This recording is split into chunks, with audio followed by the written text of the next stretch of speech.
Thank you everybody for watching this video. Push the like button, leave a comment, subscribe, and push that notification bell. It will help us tremendously to grow this channel. We have a bunch of stuff coming out for you, the fans, unique content, so please stay tuned.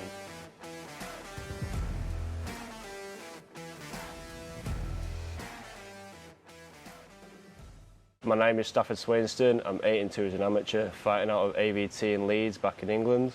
Currently out here in Thailand training full time, and I'm going to be going pro in 2022. The last time I talked to you, you were at Phuket top team.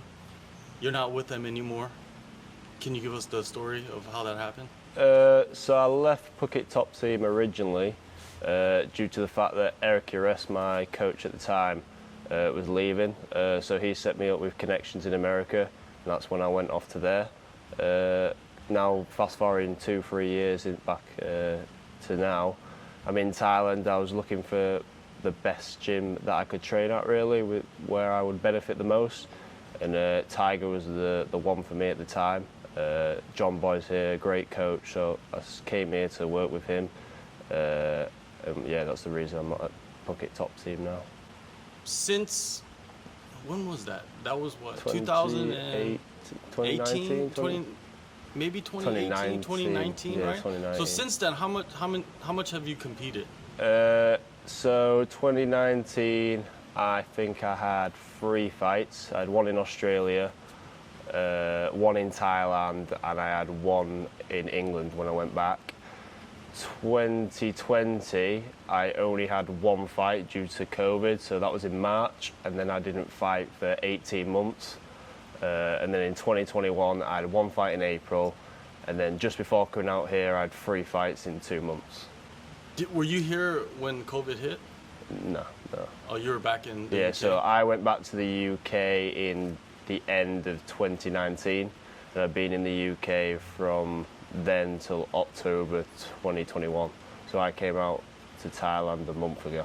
Right, before you went back to the UK, you were working with Eric at Phuket top team. Yeah. Talk about the development throughout those years. Yeah, so I was with Eric pretty much for the whole year. So first off was Thailand for about 6 months at top team, and then I went on to Alliance at San Diego, and I was with Eric there. And my fighting as a whole just improved dramatically. Like, the way I kind of saw that was when I went back home and started sparring with the people that used to beat me up pretty much, and I was handling them and dominating them.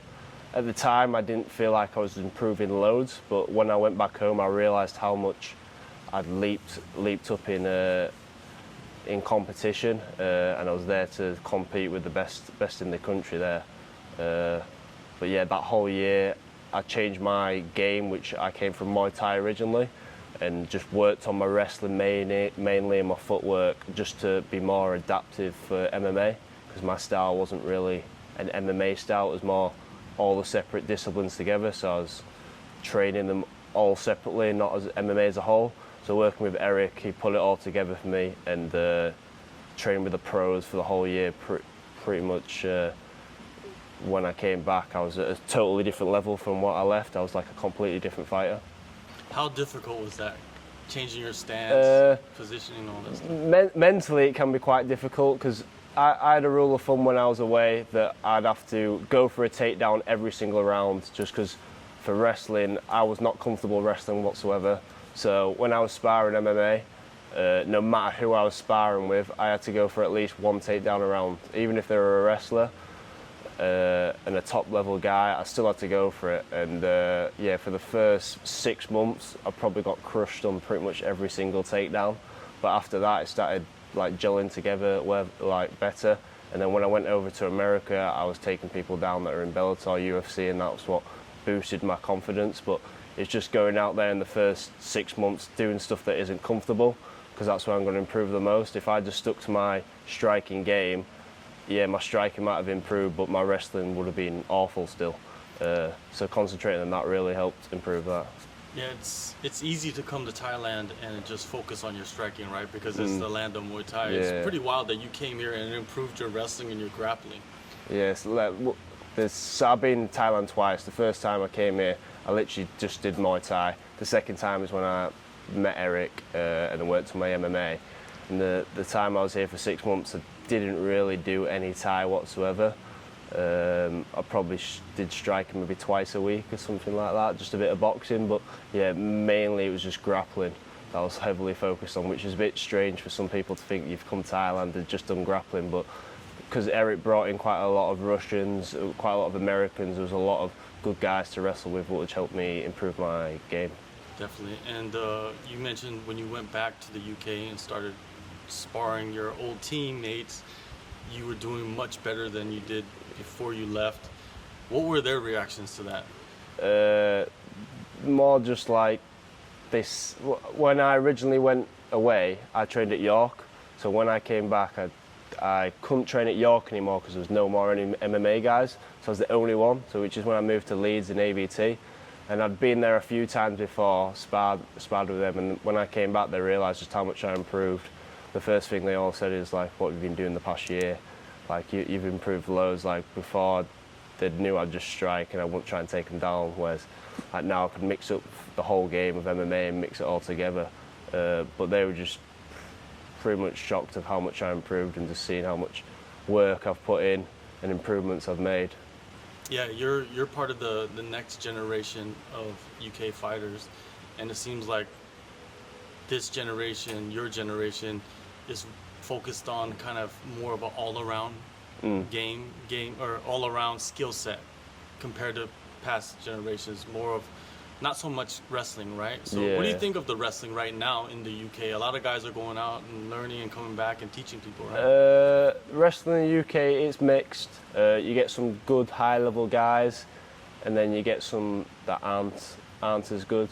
In Manchester, there's quite a big base. That's where their HQ is for wrestling. So before COVID, I was going over there just to get a few training sessions in per week. But I think MMA in England as a whole, they're starting to put it together more now, whereas before you'd have one session it'd be Muay Thai, one session it'd be Jiu-Jitsu, one session it'd be wrestling, whereas now it's all the sessions are MMA, but it's focused on one particular thing. So it's striking for MMA, but you'll still be putting level changes and stuff like that in for your striking, or it'd be wrestling for MMA, you'd be having your gloves on, it'd be transitions you'd be drilling, instead of stuff like collar ties and stuff like that, which aren't as applicable. So I think MMA in England, it's getting more training as a whole, which is how it's done in America really, and it's a different sport. If you start doing them all separately, it's like doing tennis and badminton and stuff like that, whereas doing MMA as a whole, you're going to improve a lot quicker. Well, you're showing that, right? You're showing that right now. And, right now, at this moment, you're working with John Boy. He's very good at coaching, especially the boxing aspect of MMA, which is totally different than going to somebody that is a boxing coach, right? Yeah. So how has it been working with him? Yeah, like I've worked with strict boxing coaches back in the UK, and it's very flat-footed, I'd say, like very on the spot. Where John Boy knows, he's worked with a lot of MMA guys, so he knows how to put that boxing for MMA. So it's a lot of movement, a lot of footwork drills, a lot of just tidying my hands up and just being more efficient with my balance, my hands and my footwork, just so I can be more efficient when I go into the cage with my strikes. Yeah, has it been kind of difficult? Because, like you said earlier about the Muay Thai and the Jiu-Jitsu and the wrestling and all these things have somewhat of a different stance, boxing too, but has the work that you've done in the past allow you to kind of get into that, stance a little bit easier? Being here, I've changed my stance a little bit, but yeah, you kind of get used to changing. If you're a good fighter, a good person to get coached, you're willing to change what you're doing to be a bit better. Whereas if you're strict to what you're doing and you think everything else is wrong, you're going to stay what you're doing for the rest of your career, but then you're not going to improve. So I'm quite open to the fact if I'm doing something wrong, if someone tells me, I'm going to try and change that, and I'm going to drill that in my own time. So I'm quite open when things get asked for me to change. Like a boxing stance is a bit more lower down, bit more, whereas a Muay Thai stance, a bit more on the back foot, like your front foot's a bit more up. So I'm like willing to change it just so I can improve as a fighter, whereas you get quite a lot of people they're strictly, it's their way or no way, and they're just not a coachable athlete, so they're not really going to improve as much. But that's the main reason I've come out here. I've come out here to learn, so I'm going to take in what they're saying and change my style or change my fight stance or my technique just to try and be a better fighter. For sure. And you're going to go back to the UK in a little bit. What's the plans for your career, turning pro and all that? Yeah, so plans to go back to UK in the January this 20th. I want to do the World Championships, the Amateur World Champs or the Europeans. It depends with all the COVID situation and what's happening, but if I can't do that, I'll be going pro sometime next year. If I do those, it's probably pro at the end of next year, 2022. If I don't, I'll probably be going pro near the start or mid 2022. Once I get back, I want probably one more amateur fight, just because I've been away for a few months. My last fight was September, to get one more amateur fight in, maybe two, and then go pro after that. Has promotions like reached out to you already to turn pro? They've probably been reaching out to you for the last year or so, right? I've had like people saying, "Oh, we can get you on this show. We can get you on this show." Guys with like managers saying, "Oh, we can get you on Bellator. We can get you on this." But yeah, at the moment, I'm more focused on getting the much experience I can as amateur, building up all that experience I can for when I go pro. Once I go pro, then I can think about stuff like that.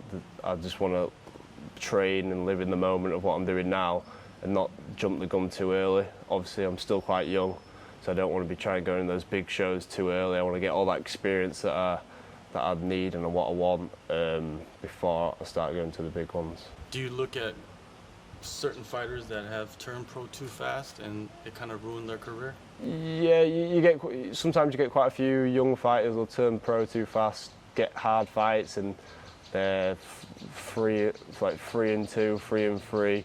Great fighter, but to get in the UFC and new records or records like that, it's going to be a bit harder. Or even a losing record. If they lose their first pro fight, sometimes it's harder to get onto shows. So, yeah, there is fighters out there that have got the potential to go to the top that jump the gun probably too early, and then mentally it can ruin them, and then it could ruin the chances of getting up into the UFC. For sure. Like so, what is your 5-year plan? Do you have a 5-year plan? I don't exactly put a time on my plan.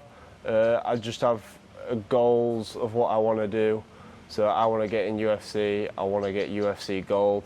I don't exactly put a time stamp on that, just because if I don't get that, I might be disappointed. Like if I don't do it by a certain time, I might be disappointed.